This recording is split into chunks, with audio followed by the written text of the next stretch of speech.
Hi, this is Kathy from Ladies Stamp-A-Lot. I'm an independent Stampin' Up! Demonstrator in Chesapeake, Virginia. And today I wanted to show you these really cute cards that I made using the Celebration paper. It's available for a few more days until February 28th, 2021.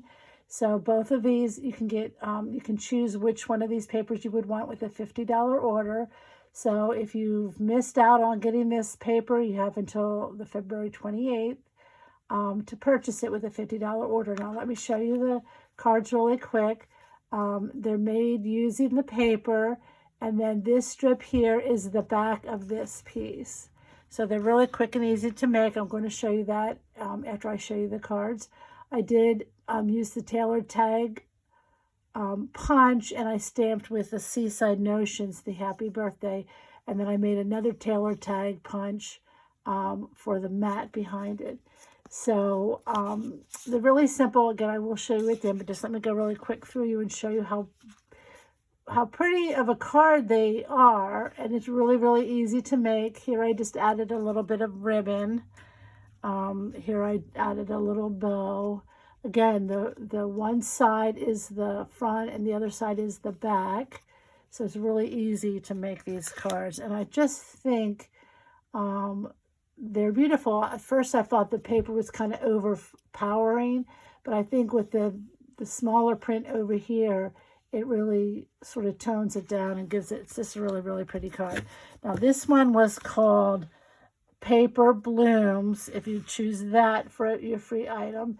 This paper is called Flower and Field, and again, it's the front and the back. And on this one, I just use a cardstock scrap to stamp the greetings. And I didn't do anything on the inside because of this being here. I like to personally write inside. There's plenty of room to stamp a greeting or to even do a little bit more stamping of some floral images. So here's one. Again, they are just beautiful, and I decorated the envelope flaps with extra Designer Series paper. If the cards were a little bit dark, I added that extra white on the inside for the greetings on the inside. Okay, so again, this paper is only available through February 28th, but I do want to show you that you really can use any paper to make this sort of a card. So here's a piece of 6x6 that I got from the Playing with Patterns. This is in the annual catalog. So a lot of people don't know that during Celebration you can buy anything from the mini catalog or the annual catalog or the clearance rack, anything, and when you spend $50 you get your free choice of a Celebration item.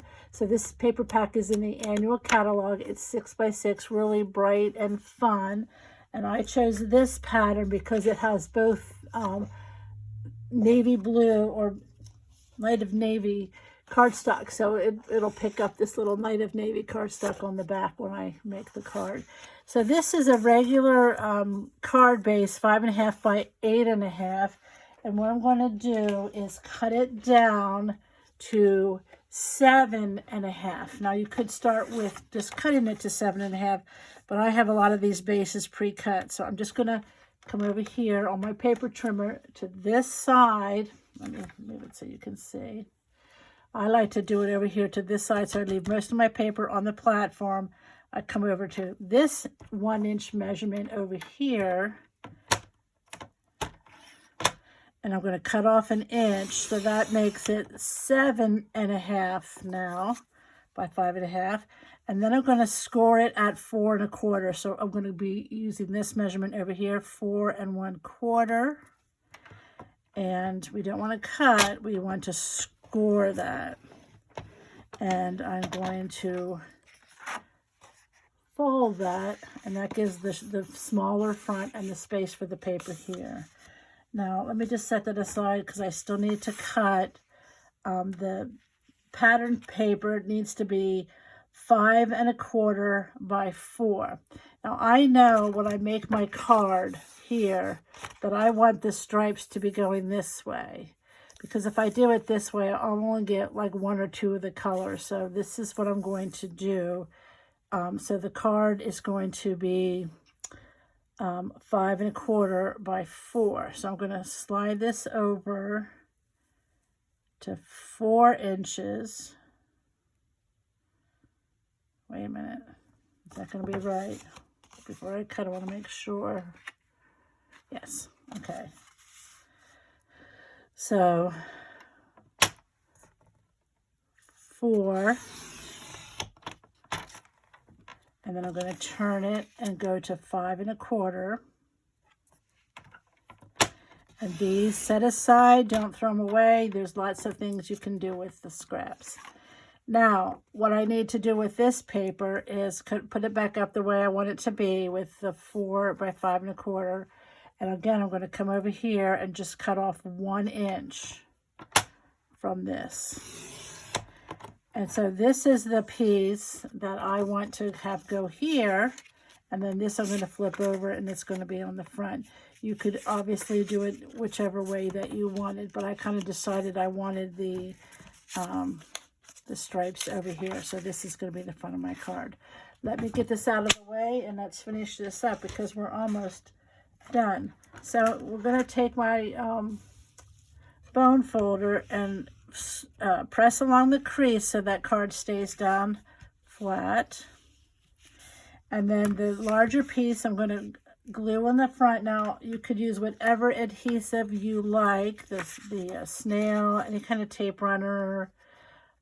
This liquid glue is what I'm going to be using, and what I like to use for this kind of card, because when I put it down I want to make sure I get an even border, so I have a little bit of room to slide it around so I get this even border here. All right, but again, if you're comfortable using, if I'm in a hurry, I would probably use my seal, which makes it go fast.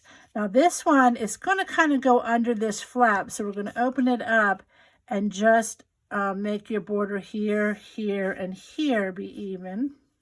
And depending on what your pattern is, you may decide which way it should go. If it has a direction, you want to watch and make sure that you put it down the correct way and not upside down.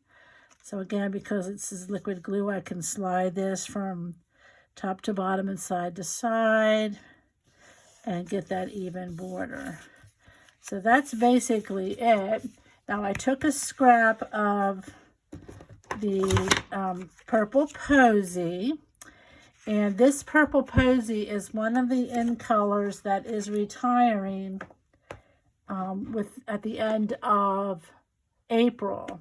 So if you like those in colors, purple posy, Rococo Rose, I forget what the other ones are, Peacock, Seaside Spray, those will be retiring, and as we get close to the end of the selling period, they start to go away and be unavailable. So make sure you start thinking about them. It could be something that you purchase now to get your $50 qualifying order for celebration. Okay, so I took a greeting from the Seaside Notions, and I like to stamp first and then punch. In case I stamp crooked, then I can just take my punch and, tilt the paper so that it gets in there straight. You could also punch and stamp afterwards. It's just kind of a personal preference and what you think is easier. Now, I did forget to bring my dimensionals over here, so I'm going to not glue this down because I want it to pop up off of the paper a little bit. But you can look where you think it looks the best to put your greeting. And then when you put your dimensionals down, I don't see anyone handy, just make sure you put them on this side and not over here, because when this closes, you don't want it to get stuck down there. Okay, so wasn't that really easy? I will have the measurements and the directions for this on my blog, so go ahead and look for that. But don't forget, if you're interested in any of the celebration papers that you will only have through February 28th, 2021 to purchase to place a $50 order to get those for free. All right, thanks so much for stopping by, and I hope you'll give this card a try.